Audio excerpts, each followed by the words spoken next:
Hey guys, welcome back to another DMZ video. In this video, we will look at different locations you can loot if you are starting fresh or have a fully kitted squad. If you enjoy this content, make sure you like the video and subscribe so you don't miss out on any of the DMZ content. First thing we are going to cover is spawn locations. On this map that is now on your screen, I have marked all of the spawn locations that I was able to load in at with green dots. There could be more spawns I'm missing, but these are the more common spawns, and I've been doing this for 2 days now where I just load in and then exit, and I really haven't found any other spawns other than these. So make sure you screenshot this if you want to see the spawns, and knowing the spawns actually really helps with knowing where enemy teams could be and where they could potentially be going. I know that I had to do the dog tag mission, and I was able to know that there could possibly be a team spawning right next to me. Well, lo and behold, there was a team there. We completely surprised them and just obliterated them. So make sure you pay attention to these spawn spots and maybe just keep it, in your head where enemy teams could possibly be at. The next map that I have for you, I added in where the ammo depots are, which will be marked as yellow boxes. These can be found all over the map and offer a great spot to loot for fresh wipe. You can find anything from ammo to weapons, self-revive, kill streaks, 2 and 3 plate vests, and backpacks. And you can find some pretty decent weapons here, so definitely hit it up. Heck, if you're even in the area, just go by there and see if it's been looted, because as of right now, not many people go to them or loot them. For me, if it's a fresh wipe, I usually don't go to the hot areas. I just go right to one of these, and I usually can get at least a 2 plate, medium backpack, maybe a self-revive, couple weapons, and then I'm ready to go, out kill people. Before we move on and get into the harder loot locations, I want to talk about the hidden radioactive caches and the key loot that is around the map. There's well over 50 key locations, and when you look at your key, it'll actually tell you the different zones that the key is in, like F5 or G6, and it'll give you a little description on the key so that you know where to go to find that locked door. But you can also go onto my YouTube. I have a playlist where I am uploading key loot locations daily, actually, right now. And I plan to try and get every key out there by the end of the year. Well, we'll see if that happens, but like I said, there's over 50 key locations. Some are better than others, but definitely check that out on my YouTube. Also, the radioactive caches, you can find those with a Geiger counter, and they have really good loot in them. I think they're in set locations as well around the map. But if you use the Geiger counter, it will, the radiation level will increase when you get close to them. And you should make a note of those when you find them, because then you can go back and check those out.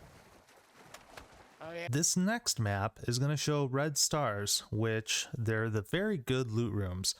At these places, you can grab anything from 20k at the burger joint in downtown from all the cash registers and loot there, to loads of orange boxes at airport, and I mean, like, there's 20 or so orange boxes there, so you pretty much find everything you need. Heck, you could probably find enough for 2 or 3 teams there just in 3 plate vests. So the issue with these locations is that everybody knows about them. They are being covered heavily. You got things like the train, which everybody goes to the train. If they spawn close to it, you're gonna find people on the train. Same with airport, and there's a couple other places around the map that I have marked here that people know about. They're going to them, they're looting them quick, so if you spawn close to these areas, you have to go right there to try and loot it, and you have to be prepared to fight people. Every single time that I go to, say, train or airport, there's somebody there. There's somebody that I have to fight, and you also have to fight the AI. So what I would recommend is probably not going to those locations on a fresh wipe, unless you you know, you're right there. Say there's one spot that you can just run right to the train and you're literally the first person there. In that situation, then yeah, I would say loot the train and then get off it because somebody else is going to be coming along. I do have some video footage of the different locations and everything you can get there, which I'm going to roll now. And as you can see, some of these places you can get absolutely stacked with gear, and I mean, you're ready to go do whatever you want at that point. There is one spot over in, I think it's El Shireen Pass, that it's kind of hit or miss. I did get one time where there was tons of orange boxes there, but most of the time when I go there, there's nothing. So it is marked as a red star, but don't expect to get a whole bunch of loot there every single time. It's really hit or miss.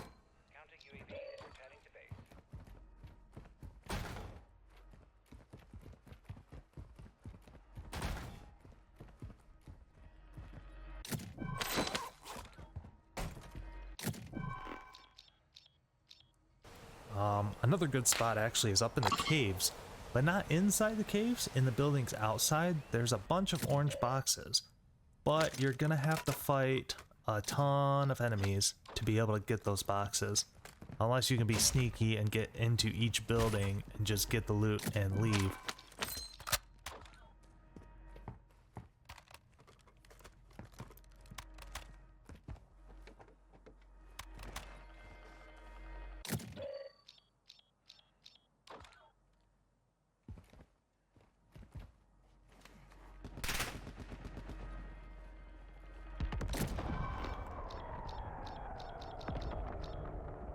Aside from that, definitely hit up Burger Town if you spawn in the upper part of the map.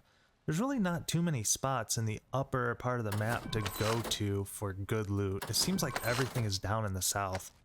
And I don't know if that was intentional or what, but yeah, the burger joint, you can hit that up and you can get probably anywhere from 15,000 to 20,000 or even more in money just from there.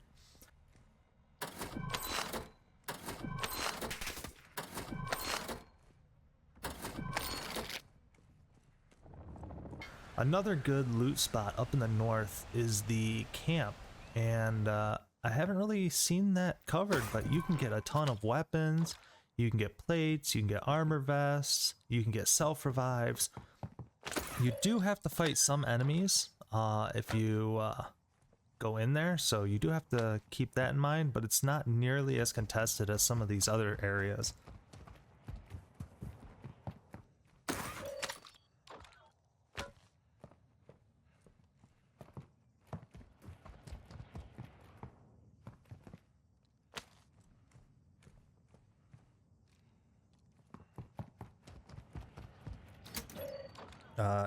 And another good spot as well is down here again in the south, but it's these hotel rooms that you can enter in from the skylights and then open up the doors. You are supposed to have the key for it, but since you can just enter in from the sunroof, you can just loot them and then go back onto the roof and loot them again. You can find, heck, you can find gold skulls here worth 12,000 just by themselves, and I found some pretty decent weapons there, and then 3-plate vests, kill streaks, stuff like that.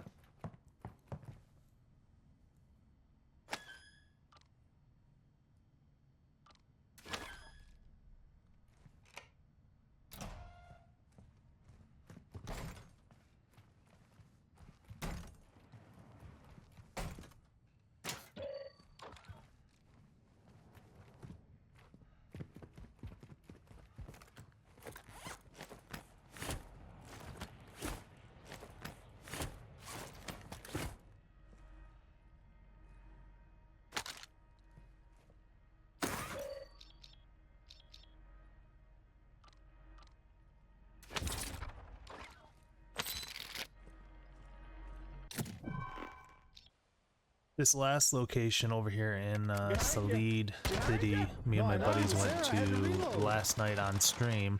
which if you want, you can catch me streaming. I go live. I'm going to try and go live Mondays, Fridays, and Sundays. I'm going to try and do, since I have to work, it probably will be after 5:30 that I start streaming, and then I'll stream as long as I'm not tired. Yeah, we went to this one, and it's kind of like Sariff Bay, the one in the south, where it's hit or miss. There could potentially be a bunch of orange boxes here in this location, and usually you have to have a key to enter. Got another key card. But you can actually go through the parking garage, go up to the roof, and enter through the sunroof that is broke open. There are a ton of enemies here, so definitely go there with a full team. We almost wiped trying to go in here just because of how many heavily armored enemies there are. So I don't know if it's really worth it to go to. Maybe just look from up top and see if you see orange boxes, and then decide if you want to go in or not. Yep. But it is a location that could potentially have a lot of loot, and one that you can definitely check out for yourself. I'm outside down. Outside. Alright, so that's going to be it for me. I hope you found this video helpful. If you enjoyed the video, make sure you like it. Comment down below if I missed anything that I need to add to this video, which I can do. And I try to answer every comment just because I am a small streamer and I can do that. So hopefully I continue to be able to answer every comment that is sent my way. But if you want to catch more of these type of videos where I'm helping you out with DMZ, giving you key locations, different spots in the map, strategy, stuff like that, make sure you subscribe so you don't miss any of these videos. And I'll catch you guys in the next one.